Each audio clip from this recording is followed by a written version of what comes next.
नमस्कार दोस्तों।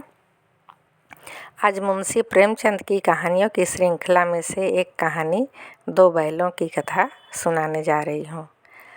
जानवरों में गधा सबसे ज़्यादा बुद्धिहीन समझा जाता है। हम जब किसी आदमी को पहले दर्जे का बेवकूफ़ कहना चाहते हैं तो उसे गधा कहते हैं। गधा सचमुच बेवकूफ़ है या उसके सीधेपन, उसकी निरापद सहिष्णुता ने उसे यह पदवी दे दी है, इसका निश्चय नहीं किया जा सकता। गाय सींग मारती है। ब्याई हुई गाय तो अनायास ही सिंहनी का रूप धारण कर लेती है। कुत्ता भी बहुत गरीब जानवर है, लेकिन कभी कभी उसे भी क्रोध आ ही जाता है, किंतु गधे को कभी क्रोध करते नहीं सुना न देखा। जितना चाहे गरीब को मारो, चाहे जैसी खराब सड़ी हुई घास सामने डाल दो, उसके चेहरे पर कभी असंतोष की छाया भी न दिखाई देगी। बैसाख में चाहे खाद बार कुलेल कर लेता हो, पर हमने तो उसे कभी खुश होते नहीं देखा। उसके चेहरे पर एक स्थायी विषाद स्थायी रूप से छाया रहता है। सुख दुख हानि लाभ किसी भी दशा में उसे बदलते नहीं देखा। ऋषियों मुनियों के जितने गुण हैं वे सभी उसमें पराकाष्ठा को पहुंच गए हैं, पर आदमी उसे बेवकूफ़ कहता है।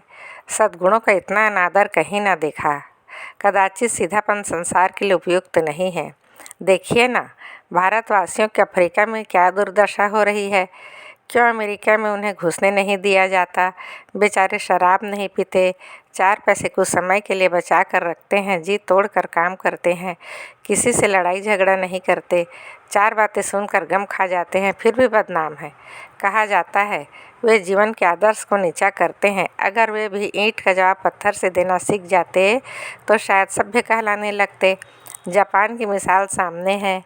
एक ही विजय ने उसे संसार के सभ्य जातियों में गण्य बना दिया। लेकिन गधे का एक छोटा भाई और भी है जो उससे कम ही गधा है, और वह है बैल। जिस अर्थ में हम गधा का प्रयोग करते हैं, कुछ उसी से मिलते जुलते अर्थ में बछिया के ताऊ का भी प्रयोग करते हैं। कुछ लोग बैल को शायद बेवकूफ़ें सर्वश्रेष्ठ कहेंगे, मगर हमारा विचार ऐसा नहीं है। बैल कभी कभी मारता भी है, कभी कभी अड़ियल बैल भी देखने में आता है, और भी कई रीतियों से अपना संतोष प्रकट कर देता है। अतएव उसका स्थान गधे से नीचा है। झूरी काछी के दोनों बैलों के नाम थे हीरा और मोती। दोनों पछाई जाति के थे, देखने में सुंदर, काम में चौकस, दिल में ऊंचे। बहुत दिनों में साथ रहते रहते दोनों में भाईचारा हो गया था। दोनों आमने सामने आसपास बैठे हुए एक दूसरे से मुख भाषा में विचार विनिमय करते थे। एक दूसरे की मन की बात कैसे समझ जाता था हम नहीं कह सकते। अवश्य ही उनमें कोई ऐसी गुप्त शक्ति थी जिससे जीवों में श्रेष्ठता का दावा करने वाला मनुष्य वंचित है। दोनों एक दूसरे को चाट कर और सूंघ कर अपना प्रेम प्रकट करते। कभी कभी दोनों सींग भी मिला लिया करते थे। विग्रह के नाते से नहीं, केवल विनोद के भाव से, आत्मीयता के भाव से, जैसे दोस्तों में घनिष्ठता होते हैं, धौले धप्पा होने लगता है। इसके बिना दोस्ती कुछ फुसफुसी, कुछ हल्की सी रहती है, जिस पर ज़्यादा विश्वास नहीं किया जा सकता। जिस वक्त दोनों बैल हल या गाड़ी में जोत दिए जाते और गर्दन हिला हिला कर चलते, उस वक्त हर एक यही चेष्टा होती थी कि ज़्यादा से ज़्यादा बोझ मेरी ही गर्दन पर रहे। दिन भर के बाद दोपहर या संध्या को दोनों खुलते तो एक दूसरे को चाट चाट कर अपनी थकान मिटा लेते। नांद में खली भूसा पड़ जाने के बाद दोनों साथ उठते, साथ में नांद में मुंह डालते और साथ ही बैठते थे। एक मुंह हटा लेता तो दूसरा भी हटा लेता था। संयोग की बात है, झूरी ने एक बार गोई को ससुराल भेज दिया। बैलों को क्या मालूम वे क्यों भेजे जा रहे हैं, समझे मालिक ने हमें भेज दिया।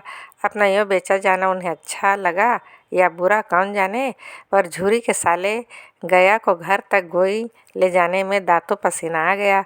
पीछे से हाँकता तो दोनों दाएं बाएं भागते, पगहिया पकड़ कर आगे से खींचता तो दोनों पीछे की ओर जोर लगाते, मारता तो दोनों सींग नीचे करके हुंकारते। अगर ईश्वर ने उन्हें वाणी दी होती तो झूरी से पूछते, तुम हम गरीबों को क्यों निकाल रहे हो? हमने तो तुम्हारी सेवा करने में कोई कसर नहीं उठा रखी। अगर इतनी मेहनत से काम न चलता था तो और काम ले लेते। हमें तो तुम्हारी चाकरी में मर जाना कबूल था। हमने कभी दाने चारे की शिकायत नहीं की। तुमने जो कुछ खिलाया वह सिर झुकाकर खा लिया। फिर तुमने हमें क्यों इस जालिम के हाथों बेच दिया? संध्या समय दोनों बैल अपने नए स्थान पर पहुँचे। दिन भर के भूखे थे, लेकिन जब नांद में लगाए गए तो एक ने भी उसमें मुंह न डाला। दिल भारी हो रहा था। जिसे उन्होंने अपना घर समझ रखा था वह आज उनसे छूट गया था। यह नया घर, नया गांव, नए आदमी उन्हें बेगानों से लगते थे। दोनों ने अपनी मुख भाषा में सलाह की, एक दूसरे को कनखियों से देखा और लेट गए। जब गांव में सोता पड़ गया तो दोनों ने जोर मारकर पगहे तुहा डाले और घर की तरफ चले। पगहे बहुत मजबूत थे, अनुमान न हो सकता था कि कोई बैल उन्हें तोड़ सकेगा, पर इन दोनों ने इस समय दूनी शक्ति आ गई थी। एक एक झटके में रस्सियां टूट गई। झूरी प्रातः सोकर उठा तो देखा कि दोनों बैल चरनी पर खड़े हैं। दोनों ही गर्दनों में आधा आधा गराम लटक रहा है, घुटने तक पांव कीचड़ से भरे हैं और दोनों की आंखों में विद्रोहमय स्नेह झलक रहा है। झूरी बैलों को देखकर स्नेह से गदगद हो गया, दौड़कर उन्हें गले लगा लिया। प्रेमालिंगन और चुंबन का वह दृश्य बड़ा ही मनोहर था। घर और गांव के लड़के जमा हो गए और तालियां बजा बजा कर उनका स्वागत करने लगे। गांव के इतिहास में घटना अभूतपूर्व न होने पर भी महत्वपूर्ण थी। बाल सभा निश्चय किया, दोनों पशु वीरों को अभिनंदन पत्र देना चाहिए। कोई अपने घर से रोटियां लाया, कोई गुड़, कोई चोकर, कोई भूसी। एक बालक ने कहा, ऐसे बैल किसी के पास ना होंगे। दूसरे ने समर्थन किया, इतनी दूर से दोनों अकेले चले आए हैं। तीसरा बोला, बैल नहीं है, वे उस जन्म के आदमी हैं। इसका प्रतिवाद करने का किसी को साहस न हुआ। झूरी की स्त्री ने बैलों को द्वार पर देखा तो जल उठी, बोली, कैसे नमक हराम बैल है कि एक दिन वहाँ काम न किया, भाग खड़े हुए। झूरी अपने बैलों पर यह आक्षेप न सुन सका। नमक हराम क्यों है? चारा दाना न दिया होगा तो क्या करते?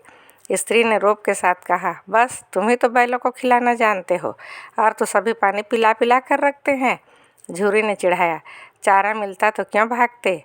स्त्री चिढ़ी, भागे इसलिए कि वे लोग तुम जैसे बुद्धों की तरह बैलों को सहलाते नहीं, खिलाते हैं तो रगड़ कर जोतते भी हैं। ये दोनों ठहरे कामचोर भाग निकले। अब देखो कहाँ से खली और चोकर मिलता है, सूखे भूसे के सिवा कुछ न दूंगी, खाए चाहे मरे। वही हुआ। मजूर को बड़ी ताकीद कर दी गई, बैलों को खाली सूखा भूसा दिया जाए। बैलों ने नान में मुंह डाला तो फीका फीका, ना कोई चिकनाहट ना कोई रस, क्या खाए। आशा भरी आंखों से द्वार की ओर ताकने लगे।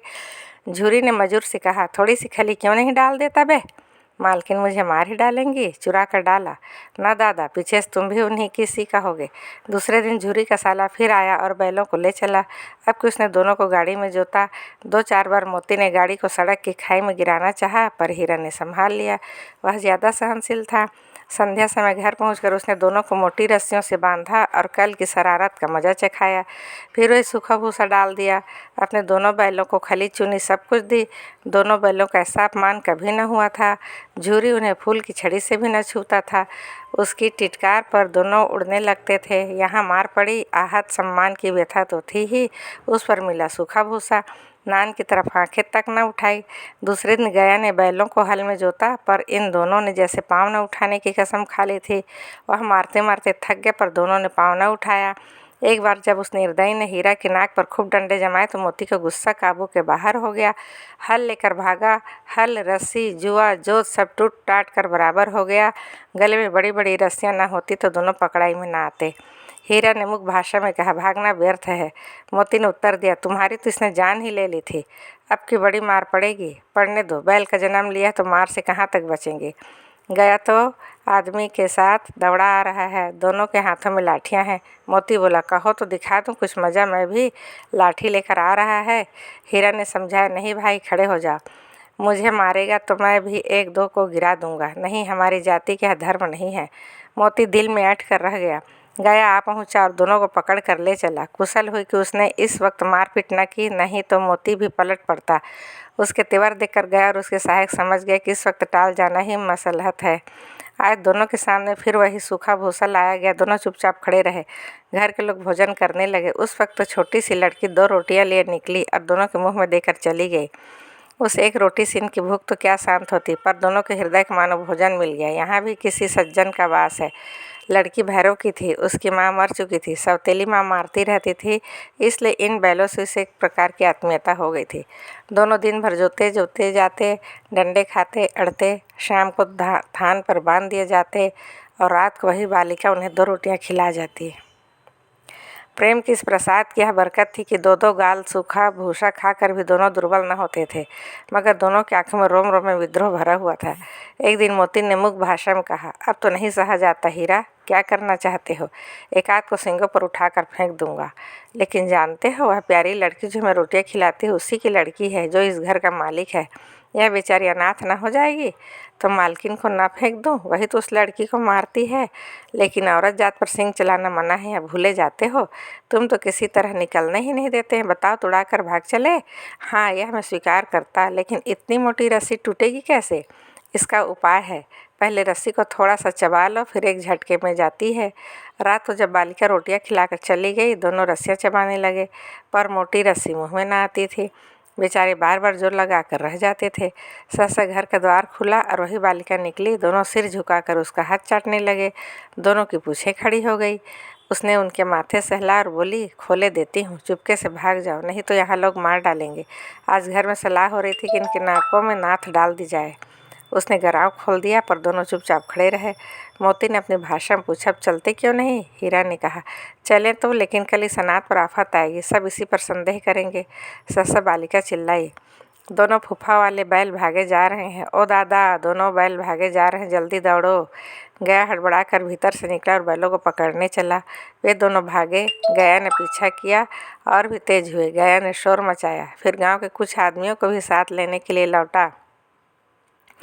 दोनों मित्रों को भागने का मौका मिल गया, सीधे दौड़ते चले गए। यहाँ तक कि मार्ग का ज्ञान न रहा। जिस परिचित मार्ग से आए थे उसका यहाँ पता न था। नए नए गांव मिलने लगे। तब दोनों एक खेत के किनारे खड़े कर सोचने लगे, अब क्या करना चाहिए। हीरा ने कहा, मालूम होता है राह भूल गए। तुम ही बेतहाशा भागे गए, वहीं उसे मार गिराना था। उसे मार गिराते तो दुनिया क्या कहती। वह अपना धर्म छोड़ दे, लेकिन हम अपना धर्म क्यों छोड़ें? दोनों भूख से व्याकुल हो रहे थे।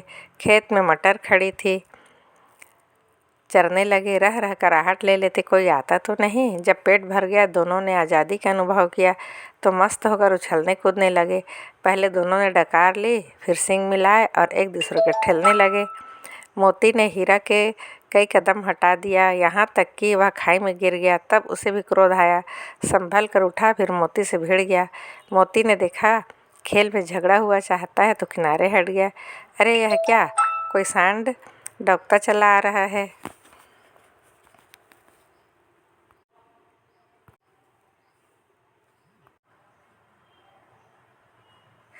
अरे यह क्या, कोई सांड डॉक्टर चला आ रहा है। हाँ, सांड ही है। वह सामने आ पहुंचा। दोनों मित्र बगले झांक रहे हैं। सांड पूरा हाथी है, उससे भिड़ना जान से हाथ धोना है, लेकिन ना भिड़ने पर भी जान बचती नहीं नजर आती। इन्हीं की तरफ आ भी रहा है, कितनी भयंकर सूरत है। मोती ने मुख भाषा में कहा, बुरे फंसे, जान बचेगी, कोई उपाय सोचो। हिरन चिंतित स्वर में कहा, अपने घमंड से फूला हुआ है, आरजू विनती ना सुनेगा। भाग क्यों न चले? भागना कायरता है तो फिर यहीं मरो। बंदा तो 9-2-11 होता है, और जो दौड़ाए तो फिर को उपाय सोचो जल्दी। उपाय यही है कि उस पर दोनों जन एक साथ चोट करें। मैं आगे से रगेदता हूँ, तुम पीछे से रगेदो। दोहरी मार पड़ेगी तो भाग खड़ा होगा। मेरी और झपटे तुम बगल से उसके पेट में सींग घुसेड़ देना। जान जोखिम पर दूसरा उपाय नहीं है। दोनों मित्र जान हथेलियों पर लेकर लपके। सांड को भी संगठित शत्रुओं से लड़ने का तजुर्बा न था। वह तो एक शत्रु से मल्लयुद्ध करने का आदी था। ज्यों ही हीरा पर झपटा, मोती ने पीछे से दौड़ाया। सांड उसकी तरफ मुड़ा तो हीरा ने रगेदा। सांड चाहता था कि एक एक करके दोनों को गिरा ले, पर ये दोनों भी उस्ताद थे, उसे वह अवसर न देते थे। एक बार सांड झल्ला कर हीरा का अंत कर देने के लिए चला कि मोती ने बगल से आकर पेट में सींग भोंक दी। सांड क्रोध में आकर पीछे फिरा तो हीरा ने दूसरे पहलू में सींग भोंक दिया। आखिर बेचारा जख्मी होकर भागा और दोनों मित्रों ने दूर तक उसका पीछा किया, यहाँ तक कि सांड बेदम होकर गिर पड़ा। तब दोनों ने उसे छोड़ दिया। दोनों मित्र विजय के नशे में झूमते चले जाते थे। मोती ने अपनी सांकेतिक भाषा में कहा, मेरा तो जी चाहता है कि बच्चा को मार ही डालूं। हीरा ने तिरस्कार किया, गिरे हुए बैरी पर सींग न चलाना चाहिए, यह सब ढोंग है। बैरी को ऐसा मारना चाहिए कि फिर न उठे। अब घर कैसे पहुँचेंगे वह सोचो, पहले कुछ खा लें तो सोचें। सामने मटर का खेत था ही। मोती उसमें घुस गया। हीरा मान करता रहा, पर उसने एक न सुनी। अभी 2-4 ग्रास खाए थे कि 2 आदमी लाठियां लिए दौड़ पड़े और दोनों मित्रों को घेर लिया। हीरा तो मेड़ पर था, निकल गया। मोती सिंचे हुए खेत में था, उसके खुर कीचड़ में धंसने लगे, न भाग सका। पकड़ लिया। हीरा ने देखा संगी संकट में है तो लौट पड़ा। फंसेंगे तो दोनों फंसेंगे। रखवाले ने उसे भी पकड़ लिया। प्रातःकाल दोनों मित्र कांजी हाउस में बंद कर दिए गए। दोनों मित्रों को जीवन में पहली बार ऐसा साबिका पड़ा था। सारा दिन बीत गया और खाने को एक तिनका भी न मिला। समझ ही में ना आता यह कैसा स्वामी है। इससे तो गया फिर भी अच्छा था। यहाँ कई भैंसें थीं, कई बकरियाँ, कई घोड़े, कई गधे, पर किसी के सामने चारा न था। सब जमीन पर मुर्दों की तरह पड़े थे। कई तो इतने कमज़ोर हो गए थे, खड़े भी नहीं हो सकते थे। सारा दिन दोनों मित्र फाटक की ओर टकटकी लगाए ताकते रहे, पर कोई चारा लेकर आता न दिखाई दिया। तब दोनों ने दीवार की नमकीन मिट्टी चाटनी शुरू की, पर इससे क्या तृप्ति होती। रात को भी जब कुछ भोजन न मिला तो हीरा के दिल में विद्रोह की ज्वाला धक उठी। मोती से बोला, अब तो नहीं रहा जाता मोती। मोती ने सिर लटकाए जवाब दिया, मुझे तो मालूम होता है प्राण निकल रहे हैं। इतनी जल्दी हिम्मत न हारो भाई, यहाँ से भागने का कोई उपाय निकालना चाहिए। आओ दीवार तोड़ डालें, मुझसे तो अब कुछ नहीं होगा। बस इसी बुते पर अकड़ते थे, सारी अकड़ निकल गई। बाड़े की दीवार कच्ची थी, हीरा मजबूत तो था ही। अपने नुकीले सिंग दीवार में गड़ा दिया और जोर से मारा तो मिट्टी का एक चिप्पड़ निकल आया। फिर तो उसका साहस बढ़ा। उसने दौड़ दौड़ कर दीवार पर चोटें की और हर चोट में थोड़ी थोड़ी मिट्टी गिराने लगा। उसी समय कांजी हाउस का चौकीदार लालटेन लेकर जानवर की हाजिरी लेने निकला।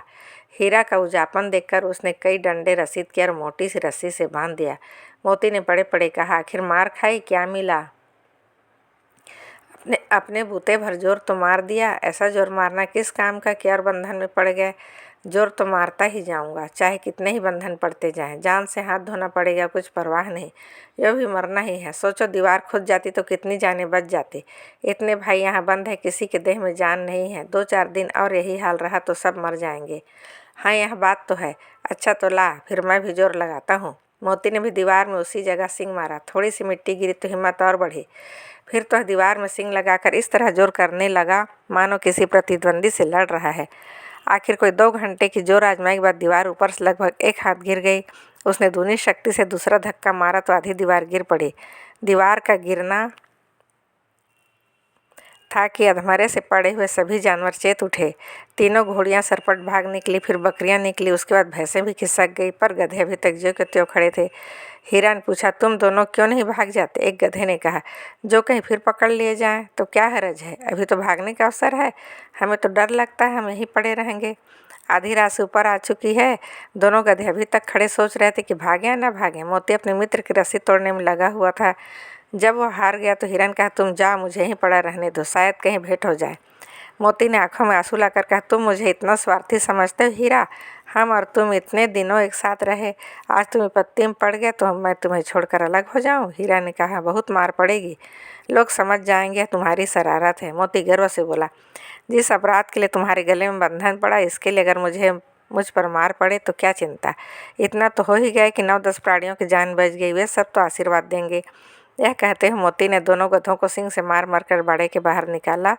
तब अपने बंदूक पास आकर सो रहा। भोर होते ही मुंशी और चौकीदार तथा अन्य कर्मचारियों में कैसी खलबली मची, इसके लिखने की जरूरत नहीं। बस इतना ही काफ़ी कि मोती की खूब मरम्मत हुई और उसे भी मोटी रस्सी से बांध दिया। 1 सप्ताह तक दोनों मित्र बंधे पड़े रहे। किसी ने चारे का एक तृण भी न डाला। हाँ, एक बार पानी दिखा दिया जाता था, यही उनका धार था। दोनों इतने दुर्बल हो गए कि उठा तक न जाता। ठठरियाँ निकल आई थी। एक दिन बाड़े के सामने डुग्गी बजने लगी और दोपहर होते होते वहाँ 50-60 आदमी जमा हो गए। तब दोनों मित्र निकाले गए और उनकी देखभाल होने लगी। लोग आकर उनकी सूरत देखकर मन फीका करके चले जाते। ऐसे मृतक बैलों को कौन खरीदार होता। सहसा एक दड़ियल आदमी, जिसकी आंखें लाल थी और मुद्रा अत्यंत कठोर, आया और दोनों मित्रों के कुल्हों में उंगली गोदकर मुंशी जी से बातें करने लगा। उसका चेहरा देखकर दोनों मित्रों के दिल कांप उठे। वह कौन है और उन्हें क्यों टटोल रहा है, इस विषय में कोई संदेह न हुआ। दोनों ने एक दूसरे को भीत नेत्रों से देखा और सिर झुका लिया। हिरन कहा, गाय के घर से नाहक भागे, अब जान न बचेगी। मोती ने अश्रद्धक भाव से उत्तर दिया, कहते भगवान सबके ऊपर दया करते, उन्हें हमारे ऊपर क्यों दया नहीं आती। भगवान के लिए हमारा मरना जीना दोनों बराबर है। चलो अच्छा ही है, कुछ दिन उनके पास तो रहेंगे। एक बार भगवान ने उस लड़की के रूप में हमें बचाया था, क्या अब न बचाएंगे। यह आदमी छुरी चलाएगा, देख लेना। तो क्या चिंता है, मांस खाल सींग हड्डी सब किसी न किसी काम आ जाएगी। नीलाम हो जाने के बाद दोनों मित्र उस दड़ियल के साथ चले। दोनों की बोटी बोटी काँप रही थी। बेचारे पाँव तक न उठा सकते थे, पर भय के मारे गिरते पड़ते भागे जाते थे, क्योंकि वह जरा भी चाल धीमी हो जाने पर जोर से डंडा जमा देता था। राह में गाय बैलों का रेवड़ हरे हरे हार में चरता नजर आया। सभी जानवर प्रसन्न थे, चिकने चपल, कोई उछलता था, कोई आनंद से बैठा पागुर करता था।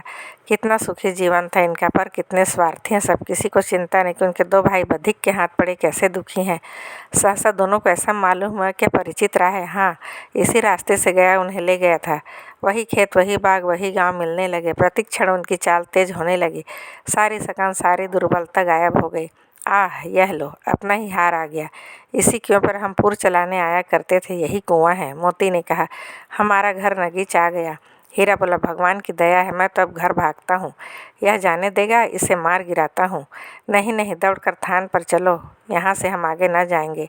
दोनों उन्मत्त होकर बछड़ों की भांति कुलेले करते हुए घर की ओर दौड़े।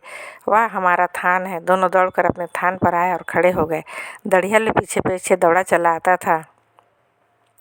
झूरी द्वार पर बैठा धूप खा रहा था। बैलों को देखते ही दौड़ा और उन्हें बारी बारी से गले लगाने लगा। मित्रों की आंखों में आनंद के आंसू बहने लगे। एक झूरी का हाथ चाट रहा था। दड़ियल ने जाकर बैलों की रस्सियां पकड़ ली। झूरी ने कहा, मेरे बैल हैं। तुम्हारे बैल कैसे हैं? मैं मवेशी खाना से नीलाम लिए आता हूँ। मैं तो समझता हूँ चुराए लिए आते हो। चुपके से चले जाओ, मेरे बैल हैं, मैं बेचूंगा तो बिकेंगे। किसी को मेरे बैल नीलाम करने का क्या इख्तियार है? जाकर थाने में रपट कर दूंगा। मेरे बैल हैं, इसका सबूत है कि मेरे द्वार पर खड़े हैं। दड़ियल झल्लाकर बैलों को जबरदस्ती पकड़ ले जाने के लिए बढ़ा। उसी वक्त मोती ने सींग चलाया। दड़ियल पीछे हटा। मोती ने पीछा किया। दड़ियल भागा। मोती पीछे दौड़ा। गांव के बाहर निकल जाने पर वह रुका। वह खड़ा दड़ियल का रास्ता देख रहा था। दड़ियल दूर खड़ा धमकियां दे रहा था, गालियां निकाल रहा था, पत्थर फेंक रहा था और मोती विजय सुर की भांति उसका रास्ता रोके खड़ा था। गांव के लोग यह तमाशा देखते थे और हंसते थे। जब दड़ियल हार कर चला गया तो मोती अकड़ता हुआ लौटा। हीरा ने कहा, मैं डर रहा था कहीं तुम गुस्से में आकर मार न बैठो। अगर वह मुझे पकड़ता तो मैं बेमौत मारे जाता। अब ना आएगा तो दूर ही से खबर लूँगा, देखूँ कैसे ले जाता है। जो गोली मरवा दे, मर जाऊँगा, पर उसके काम तो ना आऊँगा। हमारी जान को कोई जान नहीं समझता, इसलिए हम इतने सीधे हैं। जरा देर में नांदों में खली, भूसा, चोकर और दाना भर दिया गया और दोनों मित्र खाने लगे। झूरी खड़ा दोनों को सहला रहा था और 20 लड़के तमाशा देख रहे थे। सारे गांव में उत्साह सा मालूम होता था। उसी समय मालकिन ने आकर दोनों के माथे चूम लिए।